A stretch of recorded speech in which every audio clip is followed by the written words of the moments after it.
오늘은 갈라디아서 2장 16절에서 18절의 말씀으로 사람이 의롭게 되는 것이라는 제목으로 하나님의 말씀을 나누고자 합니다. 그 말씀은 사람이 의롭게 되는 것은 율법의 행위로 말미암음이 아니요 오직 예수 그리스도를 믿음으로 말미암는 줄 알므로 우리도 그리스도의 예수를 믿나니 이는 우리가 율법의 행위로서가 아니고 그리스도를 믿음으로써 의롭다함을 얻으려 함이라. 율법의 행위로서는 의롭다함을 얻을 육체가 없느니라. 만일 우리가 그리스도 안에서 의롭게 되려 하다가 죄인으로 드러나면 그리스도께서 죄를 짓게 하는 자냐? 결코 그럴 수 없느니라. 만일 내가 흘렀던 것을 다시 세우면 내가 나를 범법한 자로 만드는 것이라. 바울은 사람이 의롭게 되는 것에 대해 말씀하고 있습니다. 이것은 율법 행위로 말미암는 것이 아닙니다. 사람은 율법으로는 의로운 육체가 하나도 없습니다. 오직 예수 그리스도를 믿음으로 말미암는 줄 아는 것입니다. 우리도 예수를 믿는 것입니다. 우리는 그리스도를 믿음으로 의로워지는 것입니다. 그리스도는 우리에게 의로우심이 되기 위해 십자가에서 죽으신 것입니다. 그가 고난을 당하심으로 이루신 구원은 영원한 것입니다.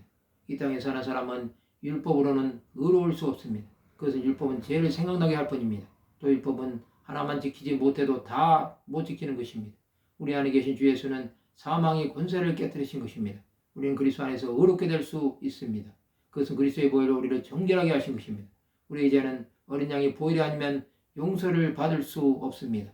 우리는 율법으로 돌아가 다시 그리스도를 십자가에 못 박는 어리석은 자가 되지 말아야 합니다. 우리가 이 땅에서 죄를 지으면서 산다면 하나님의 진노를 사게 될 것입니다.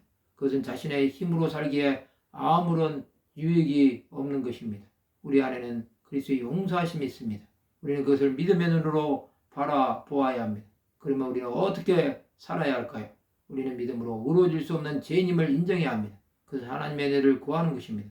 이것이 있어야 예수께서 우리를 구원하실 수 있습니다. 우리는 영원한 형벌에 떨어질 자였습니다. 이런 우리를 예수께서 십자가에서 보혈을 흘려주심으로 구원하신 것입니다. 우리는 예수로 말미암아 의로워져야 합니다. 그것은 우리의 노력으로 되는 것이 아닙니다. 하나님 우리를 끝까지 보호하시고 지켜주실 것입니다. 우리가 예수 안에 거하게 될 때 하나님의 은혜를 입을 수 있습니다. 이 모든 것이 우리를 하나님께로 인도하는 것입니다. 우리는 그리스도 안에서 이미 의로워진 인생이 되었습니다. 그 예수께서 우리를 하나님의 사랑 안으로 이끄시는 것입니다. 우리는 율법의 행위가 아닌 그리스도를 믿음으로 의로워지는 것입니다. 이것은 행위에서 난 것이 아닙니다. 그리스도는 우리를 위해 생명까지 주신 것입니다.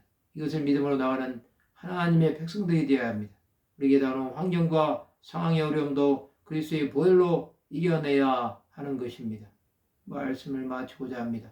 오직 예수의 이름으로 의롭다함을 받는 삶을 살아가는 하나님의 백성들이 되시기를 주님의 이름으로 축원합니다.